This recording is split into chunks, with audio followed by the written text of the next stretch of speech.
Hello everyone, my name is Mukesh Oklani. I have done MTech in Electronics and Communication from Tezpur Central University, Assam. In this video series or in this video lecture, we will try to discuss the subject or the topics that is PLC, programmable logic control, and then after that we will discuss about the microcontrollers, that is 8051 microcontroller, and then after that we will try to discuss or cover SCADA. In this series, we will start from zero level and try to go to the professional or pro level. हम इस level तक इस video series में discuss करेंगे कि आप कोई भी कॉम्पिटिटिव एग्जाम के क्वेश्चन सॉल्व कर सकते हो अगर आपने अभी तक पीएलसी के बारे में कुछ भी नहीं पढ़ा तब भी। तो पीएलसी है क्या? बेसिकली पीएलसी को पहली बार ऑटोमोबाइल इंडस्ट्री की वजह से एक बूम मिला, जो कि ऑटोमोबाइल इंडस्ट्री चाहती थी एक फ्लेक्सिबल प्रोग्रामेबल कंट्रोलर जो रिप्लेस कर सके हार्ड वायर्ड रिलेज को रिप्लेस कर सके, टाइमर सर्किट को रिप्लेस कर सके और सीक्वेंशियल सर्किट को रिमूव कर सके। तो अभी के पहले या स्टार्टिंग के दिनों में अगर हम 1968 के पहले की बात करें तो हमारे ऑटोमोबाइल इंडस्ट्री में या सारी बाकी हर किसी भी इंडस्ट्री मतलब हर जगह सारी इंडस्ट्री में क्या होता था, हमारे काम कराने के लिए वहां पे बहुत सारे टाइमर्स लगे होते थे, बहुत सारे सीक्वेंशियल सर्किट लगे होते थे और उनके बाद जो आपका आउटपुट आता था उनसे आपके अप्लायंसेस को चलाने के लिए हार्ड वायर रिलेज, बहुत ही बल्कि रिलेज लगे होते थे जो आपके सिग्नल से आपके हैवी अप्लायंसेस को चलाएंगे। सो बेसिकली इन तीनों को रिमूव करने के लिए ऑटोमोबाइल इंडस्ट्री चाहती थी एक फ्लेक्सिबल प्रोग्रामेबल कंट्रोलर या एक फ्लेक्सिबल प्रोग्रामेबल ऐसा कुछ डिवाइस हो जो फ्लेक्सिबल भी हो और जिसको रीप्रोग्राम किया जा सके और वो हमारे आउटपुट को कंट्रोल करें और हमारे आउटपुट को एक इम्प्रूव्ड आउटपुट या एक डिजायर्ड आउटपुट के क्लोज ले जाए। तो पीएलसी ने रिवोल्यूशनाइज करके रख दिया ऑटोमोबाइल इंडस्ट्री को, क्योंकि पीएलसी के आने के बाद ऑटोमोबाइल इंडस्ट्री में बहुत ही सारे चेंजेस हुए और हम ऐसे कह सकते हैं कि पीएलसी ने पहले ऑटोमोबाइल इंडस्ट्री में एंटर किया, लेकिन बाद में आने वाले सालों में अगर हम देखें तो अब हमारे आसपास हर जगह पीएलसी है। अगर हम फैक्ट्री किसी इंडस्ट्री के छोटे से इक्विपमेंट से लेकर अगर हम अपने किसी रेलवे स्टेशन पे लगी हुई वेंडिंग मशीन की बात करें, हर जगह ही पीएलसी है। सो बेसिकली पीएलसी है क्या, एक थोड़ा सा एक इंट्रोडक्शन देखते हैं पीएलसी का। PLC is an industrial computer. PLC क्या है? एक इंडस्ट्रियल कंप्यूटर कंट्रोल सिस्टम है। इंडस्ट्रियल कंप्यूटर कंट्रोल सिस्टम है जो यूज किया जाता है कंटिन्यूअसली मॉनिटर करने के लिए, एक्सेस करने के लिए, मेजर करने के लिए, इसको हमारी इनपुट की स्टेट को। सपोज आपने कोई किसी एक मशीन में आपने कोई एक इनपुट दे रखा है और आप एक डिजायर्ड आउटपुट प्राप्त करना चाहते हैं, तो उस इनपुट का उस डिजायर्ड आउटपुट तक कितना तक वो इनपुट डिजायर्ड आउटपुट में कन्वर्ट हो पाया, इसके लिए हम उसको क्या करते हैं, कंटिन्यूअसली मॉनिटर करते हैं। उसको जरूरत पड़ने पे एक्सेस कर सकते हैं या बदल सकते हैं, उनकी रीडिंग्स को मेजर कर सकते हैं। सो पीएलसी क्या है? The PLC is an industrial computer control system which is used to continuously monitor, access, measure the state of input device. ठीक है, आप इनपुट डिवाइस की स्टेट को मॉनिटर कर सकते हो, एक्सेस कर सकते हो, मेजर कर सकते हो और उसके साथ ही साथ उसमें ये भी एबिलिटी हो कि वो उसके अकॉर्डिंग ये भी एबिलिटी हो कि हमारा जो पीएलसी सिस्टम है वो उसके अकॉर्डिंग डिसीजंस ले सके, to make decision based upon programs and customized setting in order to control and improve the state of output device. So basically हमारा पीएलसी क्या है? पीएलसी एक सिस्टम है या कंट्रोल सिस्टम है जो हमारे इनपुट को कंटिन्यूअसली मेजर करता है, उनको मॉनिटर करता है, इनपुट की स्टेट को मेजर करता है, मॉनिटर करता है और उसके अकॉर्डिंग, अच्छा अगर हमने इनपुट को देखा, हमारा इनपुट सही चल रहा, हम जो इनपुट से जो आउटपुट चाहते थे उस प्रोसेस में सही चल रहा, तो ठीक है, आपने उसको मॉनिटर किया, मेजर किया, काम बन गया। लेकिन क्या होगा अगर आपका इनपुट सही डायरेक्शन में नहीं जा रहा है? तो हमारे पीएलसी को ऐसी एबिलिटी चाहिए कि वो डिसीजंस को ले सके और हमारा इनपुट अगर आउटपुट की तरफ नहीं जा रहा है तो वो अपने आउट को हल्का फुल्का चेंज कर सके और हमारे इनपुट को डिजायर्ड आउटपुट की तरफ ले जाए। उसके लिए वो डिसीजंस लेता है और डिसीजन में क्या लेगा? डिसीजन में वो हमारे प्री डिफाइंड प्रोग्राम्स को उठाएगा या कस्टमाइज सेटिंग्स को उठाएगा और हमारे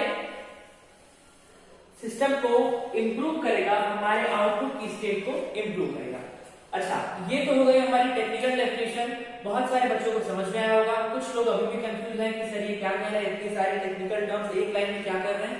तो जी हम इसको थोड़ा सा एकदम आम भाषा में कॉमन लैंग्वेज में पढ़ते हैं। बेसिकली पीएलसी क्या है? अगर आपने किसी ने आईसीयू में किसी पेशेंट को एडमिट होते हुए देखा होगा तो आपने देखा होगा कि वहां पेशेंट के बगल में बहुत सारी मशीन्स लगी होती हैं और वो मशीन्स कंटिन्यूअसली कुछ रीडिंग्स ले रही होती हैं और उसके साथ एक नर्स होती है। सो बेसिकली वो नर्स क्या करती है? वो नर्स उन मशीन्स से उस पेशेंट की रीडिंग्स को कंटिन्यूअसली मेजर करती है और मेजर करने के बाद अगर वो रीडिंग सही चल रही है तो ठीक है, अगर नहीं चल रही है तो वो क्या करती है? उसके पास ऑलरेडी डॉक्टर ने उसको कुछ प्री डिफाइंड मेडिसिन दे रखी हैं कि अगर पेशेंट ऐसा फील करता है तो आप उसको ये मेडिसिन दे देना, अगर पेशेंट ऐसा फील करता है तो आप उसको ये मेडिसिन दे देना। तो हमारी जो नर्स है आईसीयू में, वो ऑलरेडी प्री डिफाइंड मेडिसिन को अकॉर्डिंग टू सिचुएशन या अकॉर्डिंग टू जो रीडिंग्स मिल रही है उसको मशीन से, उसके अकॉर्डिंग वो पेशेंट को वो मेडिसिन दे देती है। और हमारा जो पेशेंट है वो अगर कभी किसी समय खराब फील कर रहा था तो उस एक इनपुट की वजह से, उस एक मेडिसिन की वजह से अब अच्छा फील करने लगता है। तो ये जो पूरा प्रोसेस है, ये प्रोसेस समझो आप पीएलसी। पीएलसी में क्या हो रहा है कि आप इनपुट दे रहे हो, आप इनपुट दे रहे हो किसी एक सिस्टम में और आपको चाहिए आउटपुट। अब उस सिस्टम में वो इनपुट आउटपुट की तरफ ही जा रहा है या वो कहीं और न निकल जाए, इसके लिए हमने क्या किया है कि कुछ मॉनिटर करने के लिए, उसको एक्सेस करने के लिए, मेजर करने के लिए एक सिस्टम लगा रखा है जिसमें पीएलसी क्या करेगा? इनपुट की स्टेट को मॉनिटर करेगा, देखेगा, समझेगा। अगर ये सब कुछ सही हो रहा है तो अच्छी बात है, अगर हमारा इनपुट आउटपुट की तरफ ही जा रहा है तो अच्छी बात है। हमारा जो पीएलसी है वो कुछ नहीं करेगा, सेम अकॉर्डिंग टू जो उसके प्रीवियस रिकॉर्ड थे उसकी तरह चलता रहेगा। लेकिन अगर ऐसा नहीं हो रहा है तो वो डिसीजंस लेगा। डिसीजन क्या लेगा? डिसीजन आपने ऑलरेडी कुछ प्री असाइंड प्रोग्राम रखे होंगे वहां पे और कुछ कस्टमाइज सेटिंग रखी होंगी कि अगर आपका इनपुट आउटपुट से इतना परे जा रहा है या इतना चेंज हो रहा है तो आप ये सेटिंग्स को अप्लाई करो। और ऐसा करके हमारा जो पीएलसी है वो इंप्रूव करेगा आउटपुट की स्टेट को और हमारा जो इनपुट है वो अब और कहीं न जाके सीधे सीधे आउटपुट की तरफ बढ़ जाए। सो बेसिकली ये हमारा ये पीएलसी का एक आम भाषा में कहें तो ये आउटलाइन स्ट्रक्चर है।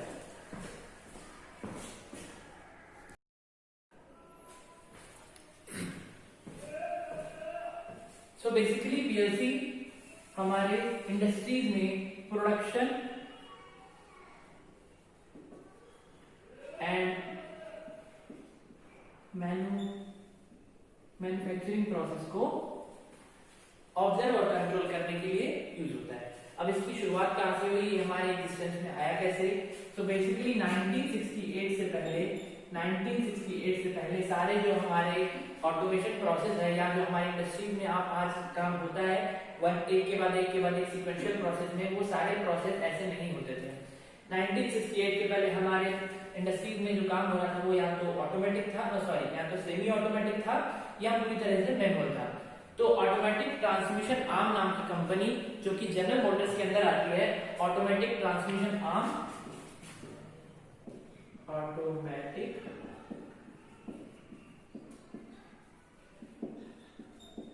Transmission arm of general Motors,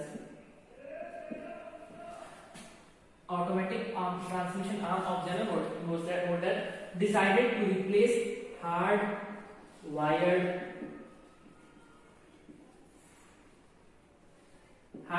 wheels. तो इन्होंने डिसाइड किया कि हार्ड वायर्ड व्हील्स को रिमूव करना चाहते हैं, रिप्लेस करना चाहते हैं। तो उसके लिए ऑटोमेटिक ट्रांसमिशन आर्म ने एक लिस्ट ऑफ रिक्वायरमेंट निकाली कि इनके पास इनको जो सिस्टम चाहिए इनकी जरूरत को फुलफिल करने के लिए उसके उस सिस्टम में क्या क्या रिक्वायरमेंट है, वो रिक्वायरमेंट कुछ इस प्रकार की।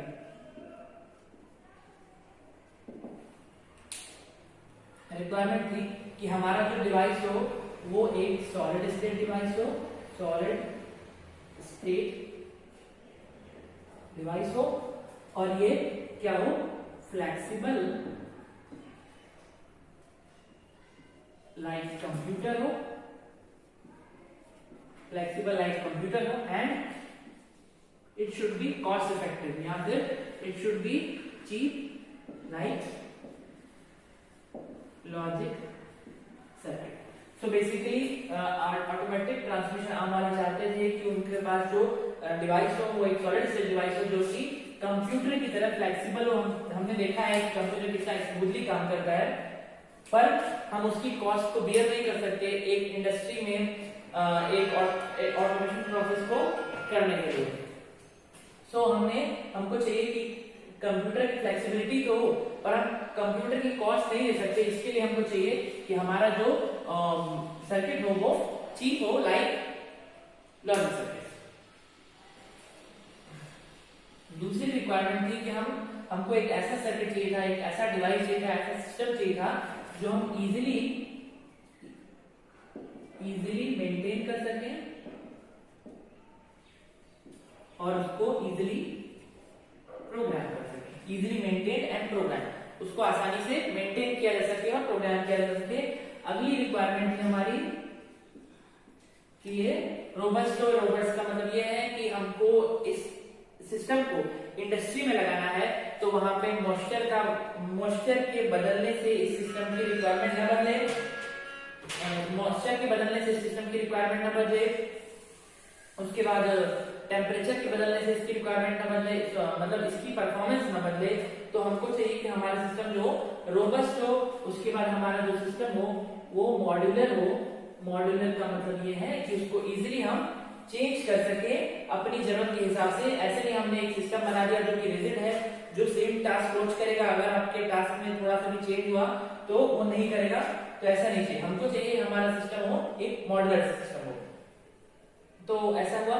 तो अब वो कंपनी जिसने पहली बार ऑटोमेटिक ट्रांसमिशन आर्म की इस रिक्वायरमेंट को फुलफिल करते हुए जो पहली बार पीएलसी सर्किट बनाया, हालांकि उस समय उसका नाम पीएलसी नहीं था, उस कंपनी का नाम था बेडफोर्ड एसोसिएट।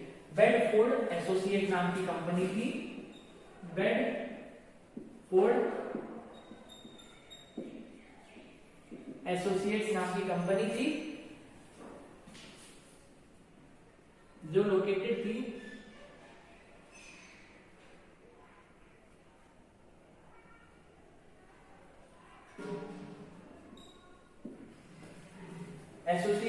बेडफोर्ड एसोसिएट नाम की कंपनी ने ये रिक्वायरमेंट फुलफिल करते हुए ऑटोमेटिक ट्रांसमिशन आर्म के लिए एक सर्किट बनाया। और ये जो बेडफोर्ड एसोसिएट्स हैं, ये इनके द्वारा बनाया हुआ 84th सर्किट था, इसलिए इन्होंने इसको नाम दिया 084। और पीएलसी सर्किट अब हमारे एग्जिस्टेंस में आने लगा और उस समय इसका नाम था 084।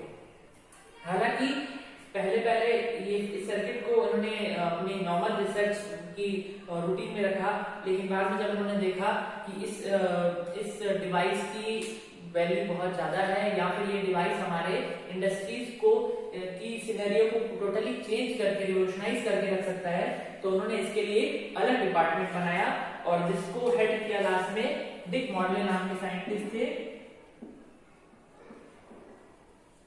डिक मॉडले नाम के साइंटिस्ट थे, जिनको बाद में जो 1977 में डिक मॉडले नाम के साइंटिस्ट ने इस प्रोसेस को आगे बढ़ाया और हमारी पीएलसी को इन्वेंट किया या फिर रिसर्च करके उसको बनाया।